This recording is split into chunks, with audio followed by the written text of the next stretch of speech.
ఆదివారం అయిపోగానే సోమవారం నుండి మన డ్యూటీలో నిమగ్నం, మన పనుల్లో మనం నిమగ్నం.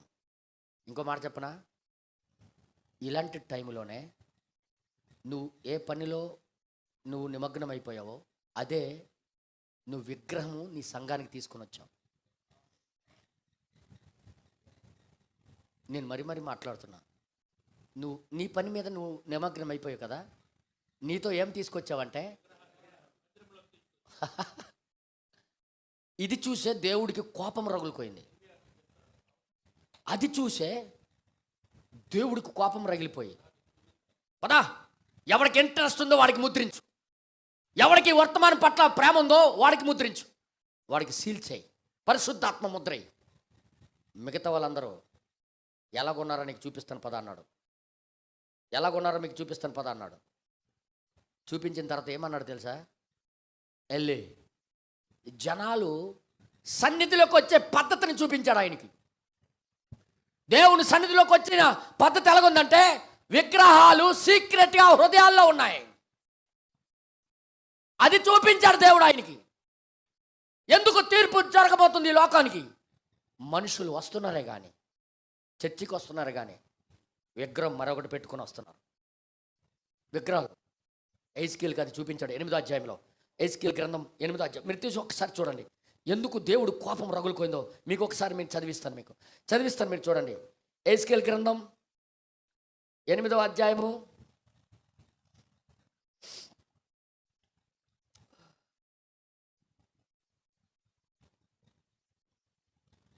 2వ వచనం చదవండి సార్. 2వ వచనం. అంతటా నేను చూడగా అగ్నిని పోలిన ఆకారం నాకు కనబడెను. అగ్ని పోలిన ఆకారం నాకు కనబడింది. నడుము మొదలుకొని దిగువకు అగ్నిమయమైనట్టుగాను, అవునండి, నడుము మొదలుకొని పైకి తేజోమయమైనట్టుగాను ఒక మనిషి కుమారుడు చూశాడు. ఆయన కరుగుచున్న అపరంజి అయినట్టుగాను ఆయన నాకు కనబడెను. ఎలా కనబడ్డాడండి? ఎప్పుడు ప్రత్యక్షమయ్యాడు ఆయన జడ్జిగా? చూడండి, ఇంకా 3వ వచనం కూడా చదవండి. టైం కంటిన్యూ చేయండి బ్రదర్, ఆపేస్తాను. మరియు చెయ్యి వంటిది ఒకటి ఆయన చాపి, నా తల వెంట్రుకలు పట్టుకొనగా ఆత్మ భూమి ఆకాశముల మధ్యకును నన్నెత్తి ఇలాగ పిలక పట్టుకొని తీసుకొని వెళ్ళి భూమి ఆకాశాల మధ్యలో తీసుకొని వెళ్ళి నేను దేవుని దర్శనమును చూచుచుండగా యెరూషలేమునకు ఉత్తర వైపునున్న ఆవరణము ద్వారము దగ్గర రోషము పుట్టించే విగ్రహ స్థానమును నన్ను దించెను. ఎక్కడ దించాడన్నా? ఆలయములో ఉత్తర భాగం లోపల అక్కడ దించాడు ఈయనకి. రే, మందిరానికి వచ్చిన వాళ్ళు అందరూ లోపల ఏముందో చూడరా అని. దేవాలయాలకు వస్తున్నాం కానీ మా హృదయాల్లో చూడండి. ఇంకా నెక్స్ట్ తర్వాత ఇంకా రాయబడింది, అంతటా లోయలో నాకు కనబడిన దర్శన రూపముగా ఇశ్రాయేలీయుల దేవుని ప్రభావం అచ్చట కనబడెను.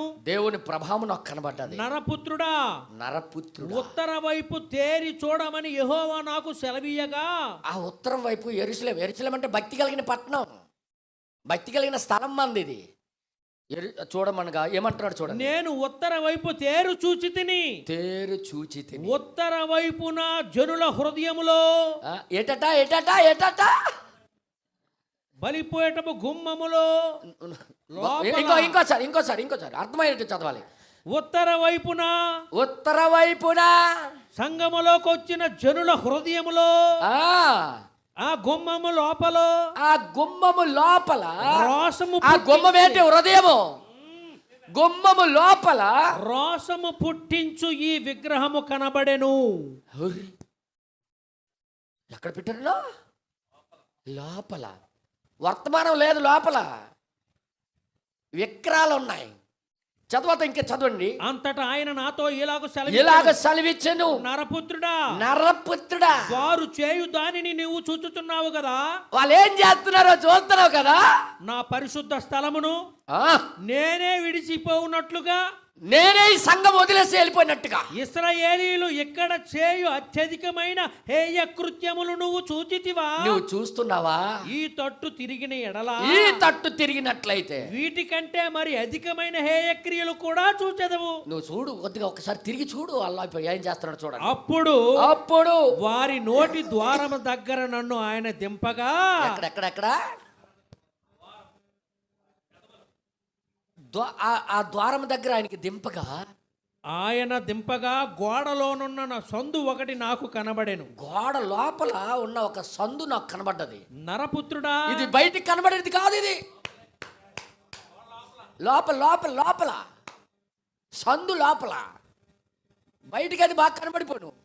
సందు లోపల లోపల ఏముందంటే ఆ చూడండి, గోడకు కన్నము తవ్వి కన్నం తీసి తవ్వితే, తవ్వమని ఆయన నాకు సెలవీయగా, గట్టిగా తవ్వితే, నేను గోడకు కన్నం పెట్టి తవ్వినప్పుడు తవ్వినంతలో ద్వారం ఒకటి కనబడెను. ఒక ద్వారం కనబడ్డది. నువ్వు లోపలికి చొచ్చి ఆ హృదయం గుండెల లోపలికి వెళ్ళిపోయి, వారు ఎట్టి హేయ కృత్యములు చేయుచున్నారో చూడమని ఆయన నాకు సెలవీయగా, సెలవిచ్చినప్పుడు నేను లోపలికి పోయి చూచితిని. హృదయాలు. ఇప్పుడు అలాంటి మిషన్ ఉంటే భలేగా ఉన్నావు, అలాంటి మిషన్ ఉంటే బాగున్నావు. అల్లా గేటు దగ్గర ఒక్కొక్క గుండెకాయ మీద ఇలా పెడుదును. ఏ విగ్రహంతో వస్తున్నావో దొరికిపోదువు నువ్వు. అప్పుడు తేలు స్వభావము, నక్క స్వభావము, చదవండి, పాము స్వభావము, చదవండి బ్రదర్. ప్రాకెడి సకల జంతువుల ఆకారముల హేయమైన మృగములు, మృగముల ఆకారాలు. ఈ సంఘానికి వస్తుండే కానీ గొర్రెపిల్లలు ఎవరు మేపుతారో, మేకలు ఎవరు తోలుతారో, ఆ కోలికి ఎవరు మోస్తారో, ఆ పశువులు ఎవరు కడతారు, ఆ శేనికి నీళ్ళు ఎవరు పెడతారు, దానికి ఎవరు మందులు కొడుతున్నారు. ఇలాంటి విగ్రహాలతోనే చర్చికి వస్తున్నారు. తర్వాత ఇంక రాయబడింది, నీవు లోపలికి చొచ్చి ఈ ఆ ఆకారములు ఎదురు నిలిచి ఉండగా చిక్కని మేఘము వలె ధూపము వాసన ఎక్కుచుండెను. ఏటా ఒక మేఘము ప్రార్థనలు జరుగుతున్నాయట అక్కడ. ధూపం ప్రార్థన. ధూపం అంటే అండి, మూగజీవుల్లారా పలకండి, నా మూగజీవుల్లారా. బైబిల్లో ధూపం అంటే ఏంటి? పరిశుద్ధులు ప్రార్థనలు కనబడలే. బైబిల్ చదవ మర్చిపోయారేట. ప్రార్థనలు ధూపము అనగా లోపలికి వెళ్తే ధూపం లెగుస్తుంది, ప్రార్థనలు లెగుస్తున్నాయి అనగా ఏటున్నది అక్కడ? విగ్రహాలు కలిగి ధూపం జరుగుతుంది. తర్వాత ఇంక రాయబడింది, అనగా ఇశ్రాయేలీల దేవతల విగ్రహాలన్నీ గోడ మీద చుట్టూను రాయబడి ఉన్నట్టు కనబడెను. లోపల ఇది బయట కాదు, లోపల 2 పనులు పెట్టుకుని వస్తుంటారు. ఆదివారం చర్చికి వచ్చినప్పుడు ఏక మనసుతో కాదు. అలాగ చర్చికి వెళ్తాను, వాక్యం అయిపోయిన వెంటనే ఆ సావుకారితో కలుస్తాను. ఆ సావుకారితో కలిసి ఇలా డబ్బులు అడుగుతాను. డబ్బులు అడిగిన తర్వాత నేను ఆ బట్టల షాప్లోకి వెళ్తాను. పిల్లలకి నాకు నాకు నాకు తీసుకొని వెళ్తాను. రే యార్, నువ్వు రావలసింది దేవునికి కృతజ్ఞతాస్తుతులు చెల్లించడానికి.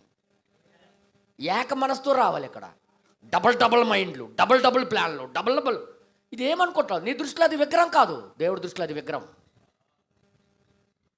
డబల్ మైండ్తో రావద్దు. 2 పనులు జరిగిపోతాయని ఉద్దేశంతో రాకూడదు. నెక్స్ట్ తర్వాత ఇంక రాయబడింది, మరియు ఒక్కొక్కడు తన చేతిలో ధూపార్తి పట్టుకుని ఒక్కొక్కడు ధూపార్తిని పట్టుకున్నారట వీళ్ళు. ఇశ్రాయేలీయుల పెద్దలంటే ఇంకా పెద్దలు ఇశ్రాయేలు పెద్దలు 70 మంది. వారి మధ్యను సాపాను కుమారుడైన యతన్యాయు ఆ ఆకారములకు ఎదురుగా నిలబడి, ఎవరికంటే ధూపం వేస్తున్నారు వీళ్ళు?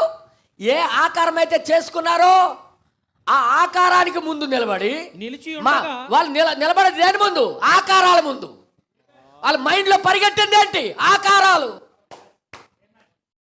నేనేం మాట్లాడుతున్నా అర్థం చేసుకోండి. మీరు ఒక రూపాలు చేసుకుని ఉన్నారు. చిక్కని మేఘము వలె. బ్రదర్, ఇది ఆకారం అంటే ఏంటి తెలుసా? మీకు ఇంకా వివరించాలి. మీకు అసలు ఆకారం అనేది ఒక విగ్రహం ఉందనుకో. ఉదాహరణకి తెలుగు సమజమే ఆరా. ఒక విగ్రహం ఉందనుకో, అది ఏమై ఉంది? అది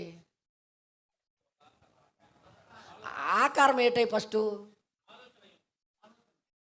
అది ఒక ఆలోచన. మీకు ఎలాగంటే నాకు 1 కిలోమీటర్ దూరం రన్నింగ్ చేయించాలనిపిస్తుంది నాకైతే. ఒక బొమ్మ ఇప్పుడు చూడు, ఇది ఇలా చేశారంటే అర్థం ఏంటి? ఇది ఒక ఆలోచన. ఇది ఎవడో మైండ్, ఇది ఆలోచన కాదు, చెప్పండి. ఇది ఒక ఆలోచన కాదా? తర్వాత ఈ వస్తువుగా కనబడుతుంది ఇది, కానీ దీనికి వస్తువుగా రాకమునిపి ఇది ఏమై ఉంది? ఆలోచన. ఆ విగ్రహాలు ఏమై ఉన్నాయి? మనుషుల యొక్క ఆలోచనలు, మైండ్లు, ఆలోచనలు. అవి ఆ రూపాలు ఏమై ఉన్నాయి? మనుషుల యొక్క ఆలోచనలు. ఈ ఆలోచనలు పెట్టుకొని ఎదురుగా నిలిచి ఉండగా చిక్కని మేఘం వలె ధూపవాసన ఎక్కుచుండెను. అబ్బా, దేనికి చేస్తున్నారు ప్రార్థన? దేవుడికి గడ కాదు నాయన, వీళ్ళు తలంపుల కోసం వీళ్ళు ప్రార్థన చేస్తున్నారు. అప్పుడు ఆయన నాకు సెలవిచ్చింది ఏంటంటే, నరపుత్రుడా యెహోవా మమ్మును కానక ఉండును. అంటే ఈ విషయాలు యెహోవా చూడ్డు, యెహోవాకు తెలియదు, యెహోవాకు కనబడదు అనుకొని, యెహోవా దేశమును విసర్జించని అనుకొని ఇశ్రాయేలీయుల పెద్దలు చీకటిలో తమ విగ్రహ గదులలో వారి విగ్రహ గదుల్లో వారిలో ప్రతివాడు చేయు దానిని నువ్వు చూచుచున్నావు కదా. ప్రతి గుండెకాయలో ఏదుందో నువ్వు చూస్తున్నావు కదా, ప్రతి ఒక్క రూములో ఏముందో నువ్వు చూస్తున్నావు కదా. అందుకే నేను జడ్జిగా దిగొచ్చాను. వాక్యం ప్రకారం జీవించవలసింది పోయి గుండెల్లో ఏదో పెట్టుకొని, మనసులో పెట్టుకొని రావటం దేవుని సన్నిధికి, అది విగ్రహం అని బైబిల్ చెప్తుంది. నువ్వు ఏదో రూపం చేసుకొని ఇక్కడికి రాకూడదు. చాలామందికి నేను చూస్తాను, చర్చికి వెళ్తానమ్మా, ఆ తోవలనే ఆడితో కలుద్దామే, అప్పు అడిగేద్దాం డబ్బులు. వచ్చింది డబ్బులు అప్పాడడానిక? ఇతను వాక్యం చెప్తుంటే ఆడు వెళ్ళిపోతాడేటో 12:30కి రమ్మన్నాడు పాస్టర్ గారు, వదలడు. రే 12:10 అయిపోయింది, వదలడేటు. రే విగ్రహం, నీకోసం కాదు, పరిశుద్ధాత్మ ఏక మనసుతో ఆత్మతో సత్యముతో ఆరాధించు వాడి కోసం, ఆత్మతో సత్యముతో ప్రార్థన చేసే కాలం రాబోతుందని చెప్పాడు. ఎవరికి ముద్రేమన్నాడు? ఇలాంటివి జరుగుతున్నా కాబట్టే నేను జడ్జిగా దిగి వచ్చాను. ఎవడికి ముద్రించమంటే ఏక మనసు, ఏకాత్మ కలిగి, ఈ వర్తమానం మనసు కలిగి జీవించాలని తపనతో, దీనితో భాగమైపోవాలని తపనతో ఎవడైతే పరిగెడుతున్నాడో, ఎవడైతే ఈ పనికి మాలిన విషయాలన్నిటి కూడా వదులుకొని దాని మీద అసహించుకొని దాని విషయమై అది ఏం బ్రతుకి ఇందులో జీవించాలనుకుంటాడు, వాడికి మాత్రం ఈ సిరా బుడ్డితో గుర్తు వేయము అని 9వ అధ్యాయంలో ఒక దూతకి ఆర్డర్ ఇచ్చాడు. హల్లెలూయా. మరియు ఆయన నీవు ఈ తట్టు తిరుగు, ఇటుపక్క తిరుగు, అటుపక్క చూసాక కదా, వీటిని మించిన అదే కృత్యాలు ఏ సంఘంలో చూసినా ఇదే. ఎటనా ఏ సంఘంలో చూసినా అదే. ఇటు తిరుగు, అదే క్రియలు చూడు కావాలంటే. వారు చేయట చూతువని నాతో చెప్పి యెహోవా మందిరపు ఉత్తర ద్వారము దగ్గర నన్ను దింపగా అక్కడ స్త్రీలు కూర్చోండి, ఆడోళ్ళు కూర్చొని తమ్మూజు దేవతను గురించి ఏడ్చుట చూచితిని. దేవుడి కోసమే ఆడట్లే, దేవుడి కోసమే ఆడడానికి సంఘానికి రావట్లే, వాక్యంలో బ్రతకడానికి సంఘానికి రావట్లే, వర్తమానం ఏం చెప్తుందో అది చేయాలని రావట్లే. ఏడుపు ఇంకొక దానికోసం, బాధ ఇంకొక దానికోసం. ఇది హృదయాల్లో పెట్టుకున్న విగ్రహాలు, గుండెల్లో పెట్టి విగ్రహాలు పట్టుకొని వస్తున్నాం. సంగమా మేల్కొనండి, మనం ఇందులోకి వచ్చింది వర్తమానము జీవితం జీవించడానికి. దీన్ని మాత్రం బతకండి, ఇదే మనల్ని తప్పిస్తుంది. నేను మరి చెప్తున్నా, 2 డబుల్ మనసులతో రాకండి. కోంటోలు ఎలాగ ఆలోచిస్తుంటారు మీకు తెలుసు కదా. ఏది చేసినా దాని వెనకాల మేలు జరగాల, దాని వెనకాల ఎవడికి పలకరించినా వాడి వెనకాల మేలుంటేనే పలకరించడం. కావాలంటే చూడండి, వెనకాల మేలుంటేనే పలకరించడం. నీకు రోడ్డు మీద వెళ్తుంటే ఏ భుజా సుఖాపో అంటున్నాడంటే ఏదో నీకు ప్రేమించగాడు కాదు నాయన, నీకు ప్రేమించి అని పలకరిస్తాడు అనుకోకు. పిక్కల సీజన్ వస్తుంది, ఆయన దగ్గరికే వెళ్ళాలా, ఆయన దొంగ కాటకి నువ్వు పిక్కలు ఇచ్చేయాలా. ఏడు బాగున్నావా, డబ్బులున్నాయా, అని పలకరిస్తున్నాడంటే నీ మీద ప్రేమ కాదు, హేతువేమీ లేకుండా ప్రేమించేవాడు దేవుడు ఒక్కడే. అసలు నీ వల్ల మేలే లేదు, అయినా ప్రేమిస్తున్నాడు ఆయన. మన వల్ల ఏమి లాభం లేదు ఆయనకి, అయినా ప్రేమిస్తున్నాడు ఆయన. అలాంటి వర్తమానానికి వదిలేసి నువ్వు ఎటు పరిగెడుతున్నావు?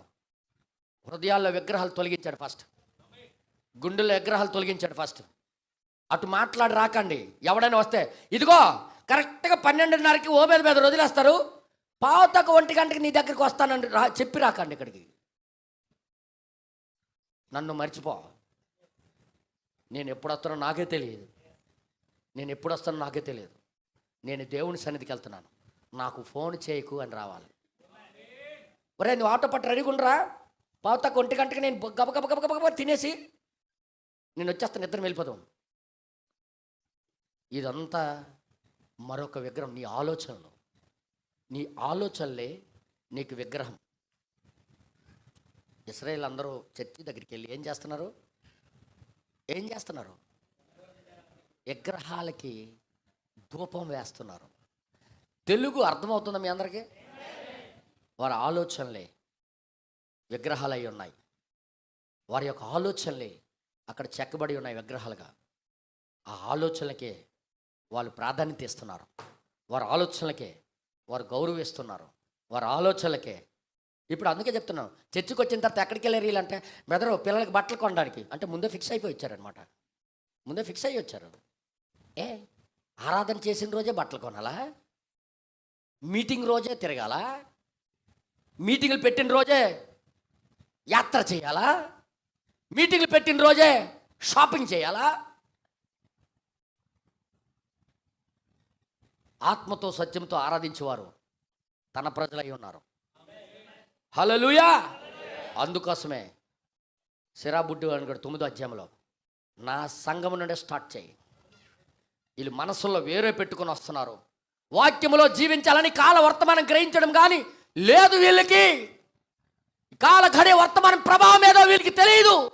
కాల గడియ వర్తమానం అంటే దీని స్వభావం ఏంటి వీళ్ళు పట్టుకోలేదు. ఇక్కడ నుండే స్టార్ట్ చేయి పరిశుద్ధాత్మ ముద్ర. ఎవరికైతే ఆ ముద్ర లేదో మిగతా వాళ్ళందరికీ లేపి పారే అనుకొని త్వరలో జడ్జ్మెంట్ జరగబోతుంది. దానికి ముందే మేల్కొంటే మంచిది. ఈ కాలము దాని గడియ వర్తమానం మనం ఖచ్చితంగా గ్రహించి తీరాలి. హల్లెలూయా.